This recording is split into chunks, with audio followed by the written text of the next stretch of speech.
तत्रैकाग्रं मनः कृत्वा यतचित्तेन्द्रियक्रियः उपविश्यासने युञ्ज्यात् योगमात्मविशुद्धये समं कायशिरो ग्रीवं धारयन्नचलं स्थिरः संप्रेक्ष्य नासिकाग्रं स्वं दिशश्चानवलोकयन्।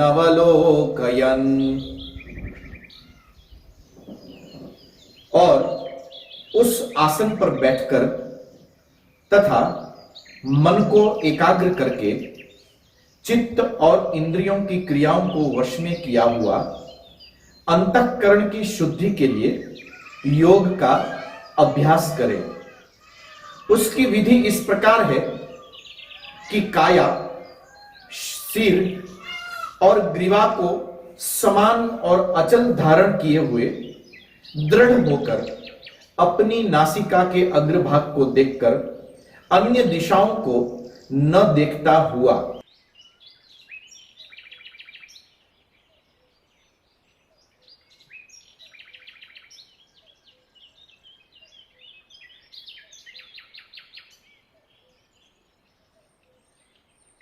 तो सज्जनों, मुस्कुराइए। आप सभी को मेरा प्रणाम। जय सिया राम। कन्या गुरुकुल के लाभार्थ मानवता मिशन द्वारा आयोजित इस आत्म संयम चिंतन सत्र में आप सभी का स्वागत है।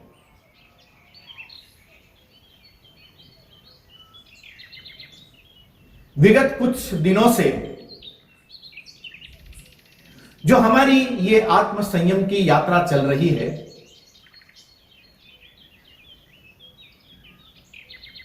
ये अंतिम 2 बार में मिलने के लिए आया। आज उसका 5वां दिन है, मतलब तीसरी बार में आपसे मिलने आया। विगत इन दिनों में हम एक पड़ाव पर पहुंचे हैं और आज हम उस पड़ाव का उपसंहार करेंगे ताकि आत्म संयम की आगे की यात्रा हमारी आरंभ हो सके। इसी विषय पर यह तीसरी बार हम चिंतन करने बैठे हैं कि तत्रैकाग्रं मनः कृत्वा, मन को एकाग्र करके अपनी अंतर गुहा के भीतर अपनी निज संकल्पों के आसन पर बैठकर जो सीधा बैठा है, रीढ़ सीधी, मस्तक उसके ऊपर सीधा, सुखासन, सिद्धासन अथवा पद्मासन में बैठा हुआ, गहरी सांस ली है और उसी गहरी सांस के साथ मानो कि ब्रह्मांड के समस्त वैभव को जिसने अपने भीतर उतार लिया है, ऐसे समृद्ध अंतर गुहा के भीतर, ऐसे समृद्ध आत्म मंदिर में बैठा, मन को एकाग्र किया हुआ आत्म संयमी साधक योगारूढ़ होता हुआ परम आनंद, परम सुख और परम समृद्धि का अनुभव करता है।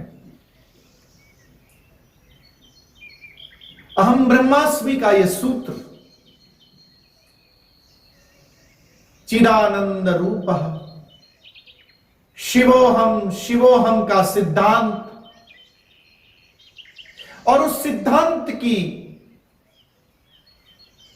ये यात्रा और उस यात्रा का ये पहला पड़ाव आज हम पहुंचे हैं। एकांत के विषय में चूंकि हम विगत दिनों से चर्चा करते रहे, जहां पर द्वंद्व न हो, सुख और दुख के प्रति आसक्ति या अनासक्ति न हो, न क्रोध हो, न संकल्प हो, ऐसा जिसका व्यवहार हो। किंतु सज्जनों, विगत 2 चिंतन सत्र के दौरान मैंने आपके सामने एक बात रखी थी कि लोगों से दूरी बना लेना आपके लिए बहुत आसान होगा, बहुत स्वाभाविक है, क्योंकि हर कोई व्यक्ति फिर थकता है तो धीरे धीरे भागने लगता है। आप भी दिन भर भीड़ के बीच में रहकर भी शाम को चाहते हो कि अब मेरे कमरे में अकेले बैठकर थोड़ी देर के लिए मैं आराम करूं।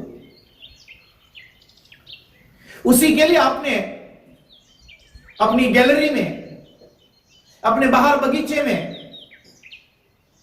आपने एक आराम कुर्सी बनाई है, जिस पर आप थोड़ी देर बैठना चाहते हो।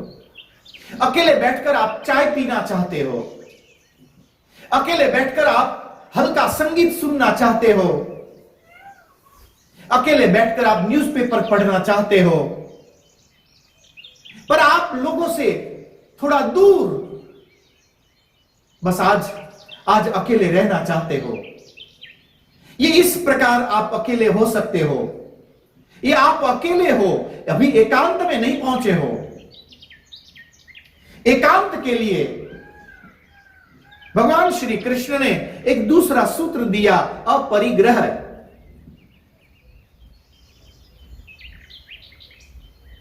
परद्रव्येषु लोष्टवत्, जहां पर द्रव्यमयी जगत के प्रति अपना आकर्षण अब धीरे धीरे हमारा समाप्त हो चुका है। तो 2 अभ्यास एक ही साथ विगत 5 दिनों से हम कर रहे हैं। एक अभ्यास ध्यान में उतरना, अपने निज अनुभव में यात्रा करना, अपनी अंतर गुहा के भीतर उस प्रकाश, उस आलोकित अवस्था में अपने आप को पाना। किंतु मन और मन की चंचलता, यदि मन वश में न हुआ तो बड़ी कठिनाई हो जाएगी। और ये मन वश में रहे, ये मन इधर उधर भटके नहीं। ये तदर्थ एक और सूत्र है, अपरिग्रह। महात्मा गांधी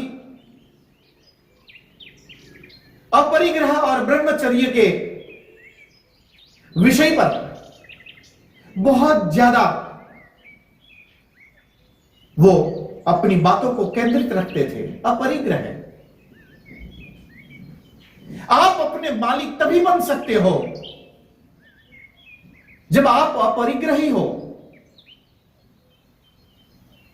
जब किसी वस्तु के प्रति आपका अपना कोई आकर्षण ही नहीं बचा है, तो अब उस वस्तु को प्राप्त करने के लिए आपका मन छटपटाते नहीं रहेगा। मेरे पास जो है, मेरे पास जैसा भी है, मैं उतनों से, उन्हीं वस्तुओं में राजी हूं।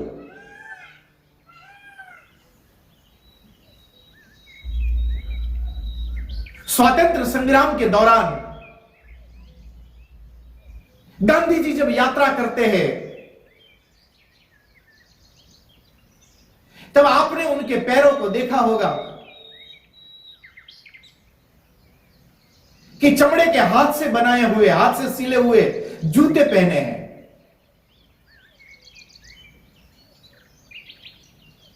खादी का कपड़ा, खादी इसलिए भारत की एक पसंद बन सकी। खादी इसलिए भारत का एक संदेश बन सका क्योंकि उस समय यहां पर खादी बनाई जाती थी। लोग अपने यहां खादी के कपड़े बुनना सीख गए थे। अभी यहां पर यांत्रिक युग आया नहीं था, तो स्वाभाविक है कि एक कपड़ा बुनने में जहां पर 15 दिन लगते हो तो वस्तु की कीमत बहुत कम है, किंतु उसके ऊपर लगने वाली मजदूरी उससे कहीं गुना ज्यादा लगने लगती थी। इसलिए खादी की एक पोतड़ी, यदि कीमत की बात करो तो गांधी की कमर पर लटकी हुई वो मैली कुचीली खादी की पोतड़ी थी बहुत महंगी, क्योंकि उसको बनाने में समय ज्यादा लगता था, मजदूरी ज्यादा लगती थी।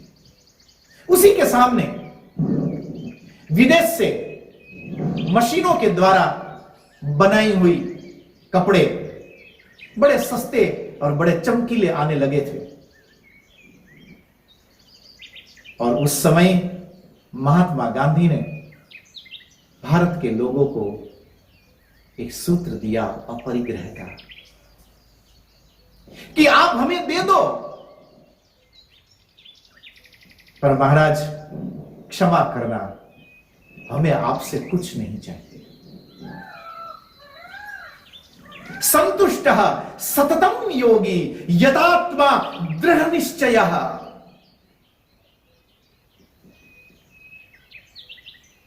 द्रव्य के प्रति जिसका मन संतुष्ट हो सका है।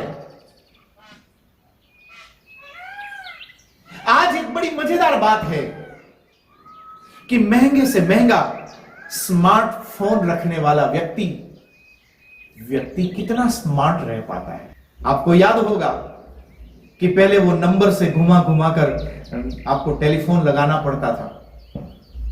उस समय आपको अपने संबंधियों के सारे टेलीफोन नंबर मुंह जबान याद रह जाते हैं,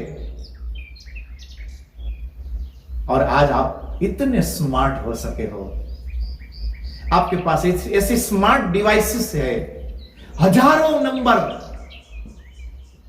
आपके मोबाइल में पड़े हैं।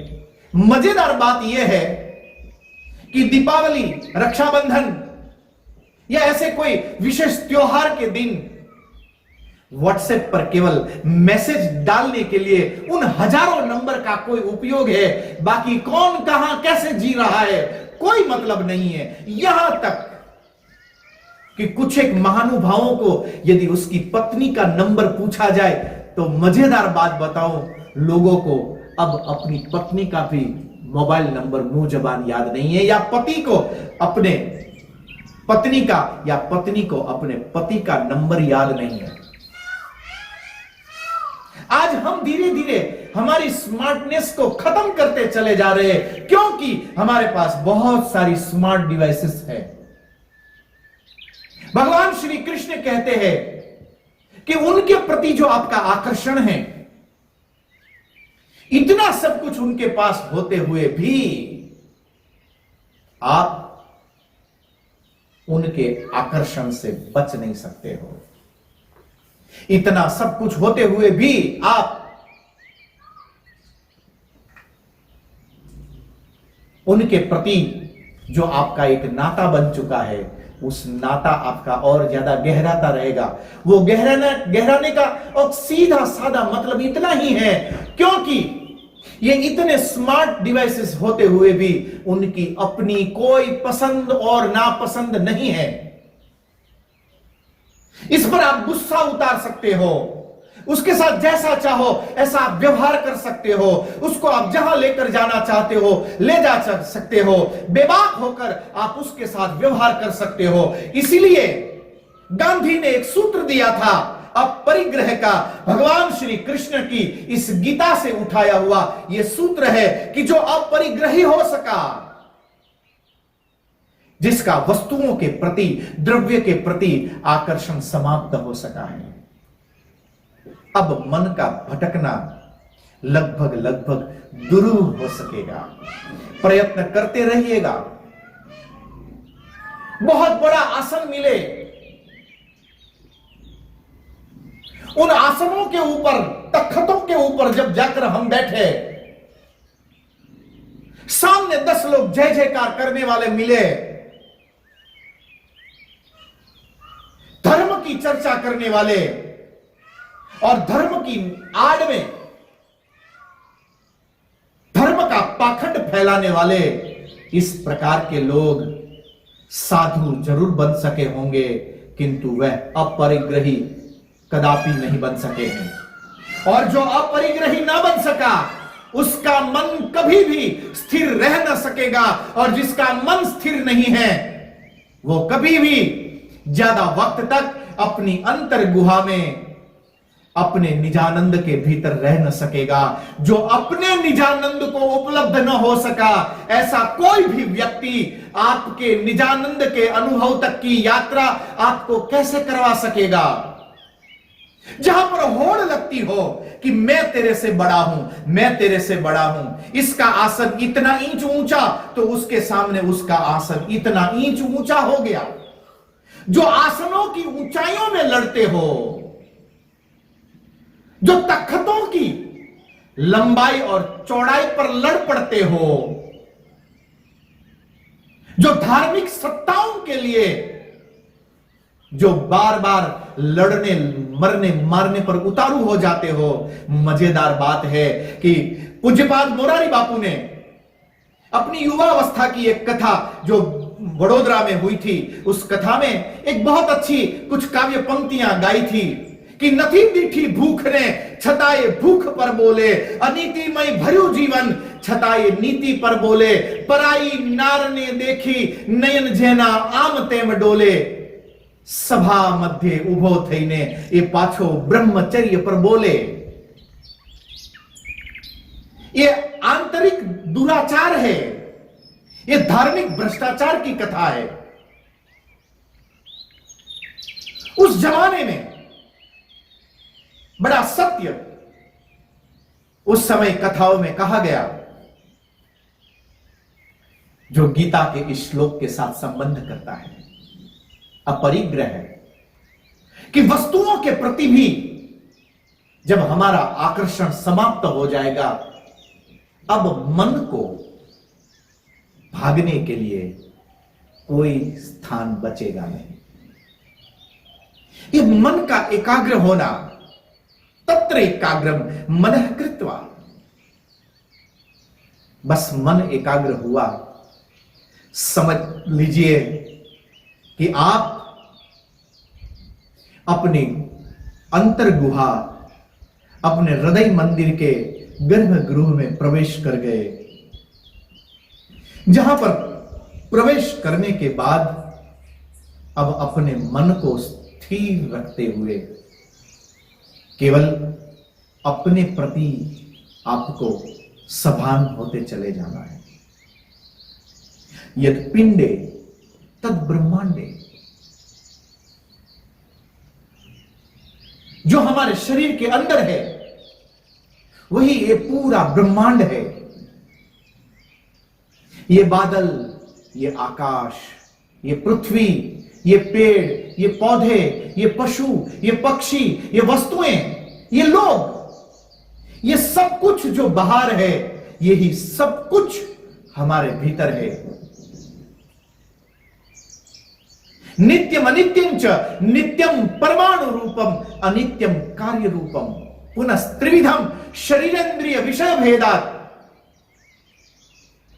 इस प्रकार जो तर्क सूत्र, इस प्रकार जो सांख्य हमें सिखाता है, यह सांख्य का सिद्धांत इस विषय को स्पष्ट करता है कि जिन द्रव्यों के प्रति हमारी आसक्ति है, क्यों बाहर ढूंढना, वो सारे द्रव्य आपके भीतर है। मैंने डिवाइस के विषय में जो तुच्छ बातें कर दी, वो वास्तव में जब यहां तक पहुंचोगे तब वो सब बातें भी बड़ी तुच्छ सी हो जाएगी। पर वो केवल बात करने का यहां पर अर्थ इतना ही था कि हमारे भीतर हम उन वस्तुओं के आदि न हो जाए, हम उन वस्तुओं के पराधीन न हो जाए, हम अपने स्वाधीन रह सके। जो खुद स्वाधीन न हो सका, महात्मा गांधी कहते हैं कि जो खुद का स्वाधीन न हो सका, वह व्यक्ति स्वाधीनता की इस लड़ाई को कैसे प्राप्त कर सकेगा, कैसे लड़ सकेगा। स्वाधीनता की जो लड़ाई लड़ना चाहता हो, उसके लिए बहुत आवश्यक है कि जो अपने ऊपर जिसने कंट्रोल पा लिया हो, जिसका मन एकाग्र हो सका हो, जिसकी इंद्रियां, जिसकी पूरी चेतना अब अपने भीतर स्वतंत्र हो सकी हो। तत्रैकाग्रम मनः कृत्वा। तो यहां पर दो अभ्यास एक साथ चलते हैं, इसलिए उस विषय पर मैंने एक बार और आपसे मिलना विचार किया कि पहला कि लोगों से हमारी आसक्ति समाप्त हो, दूसरा वस्तुओं के प्रति जो हमारी आसक्ति है वो आसक्ति भी समाप्त हो सके। इन्हीं वस्तुओं के बीच में रहिए। कृष्ण आपको भागने की बात नहीं सिखाते हैं, क्योंकि भगवान श्री कृष्ण का सिद्धांत है। इतनी सारी चर्चा के बाद भगवान श्री कृष्ण बड़ी आसानी से आपको बोल देंगे कि कर्मण्येवाधिकारस्ते मा फलेषु कदाचन। वो कर्म की बात करते हैं और बेबाक होकर वो बात करते हैं, इसलिए जो कर्म के मार्ग पर चलने की बात करने वाला हो वो कभी भागने की बात नहीं करता है।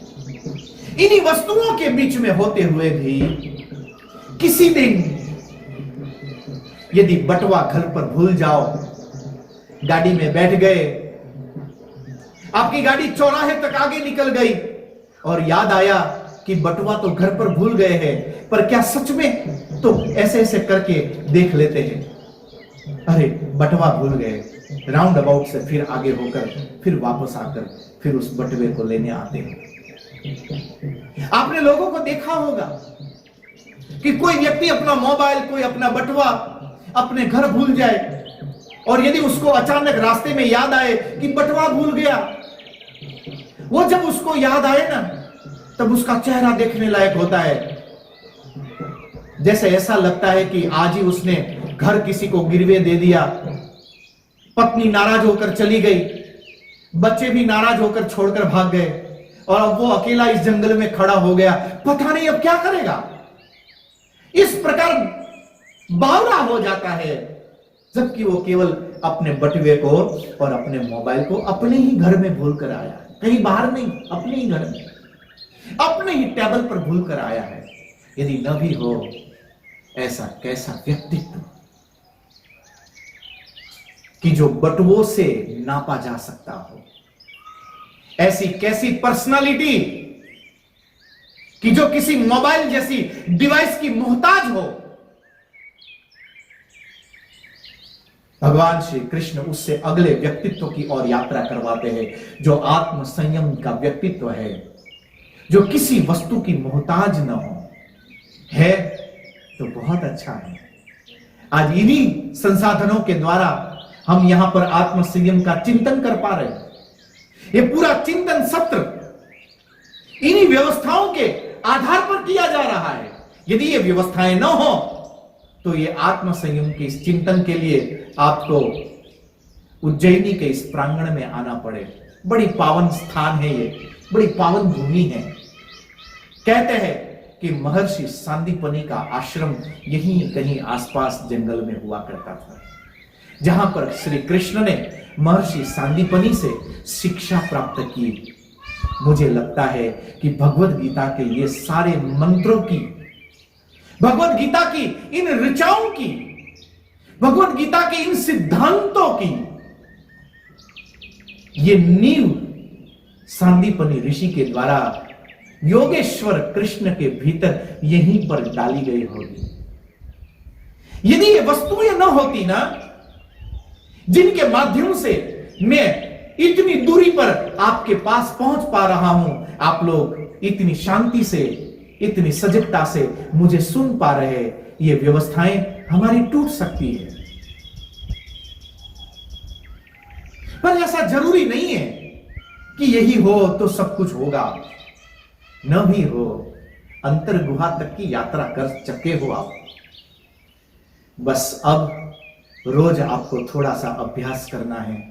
वही हनुमान जी महाराज को देखिए जो सीधे बैठे हैं, आंखें नींद खुली है, नासिकाग्र, नाक के आग्र भाग पर जिसकी नजर है। आप जब आंख नींद खुली कर दोगे ना, तो आप जहां बैठे हैं ना, वहां से आपको 2-3 फीट से ज्यादा आपको कुछ ज्यादा दिखेगा नहीं। पर आंख बंद कर दोगे तो नींद आने लग जाएगी। यदि आंख पूरी खोल दोगे तो पूरा जगत दिखने लगेगा, तो वस्तुओं में, पदार्थों में आपका मन भागने लगेगा।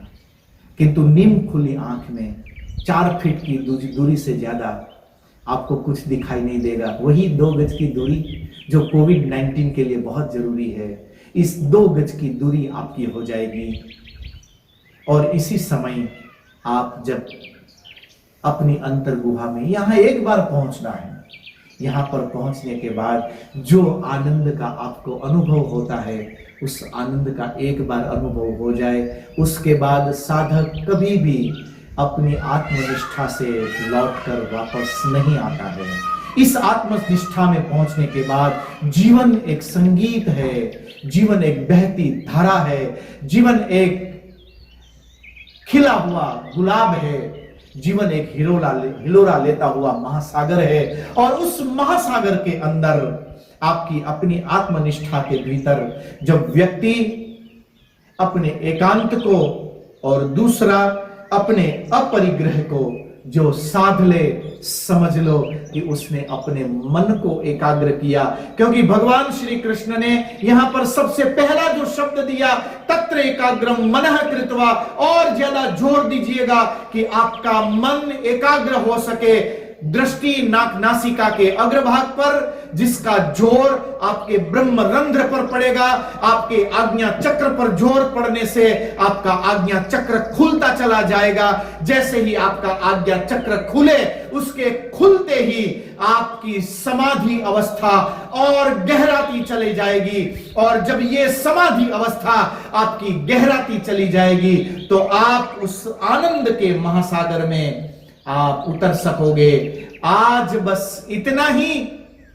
पुनः आनंद की, आत्म संयम की इस यात्रा में पुनः आपसे मिलने की आशा के साथ आप सभी को मेरा प्रणाम। जय सिया राम। मुस्कुराते रहना।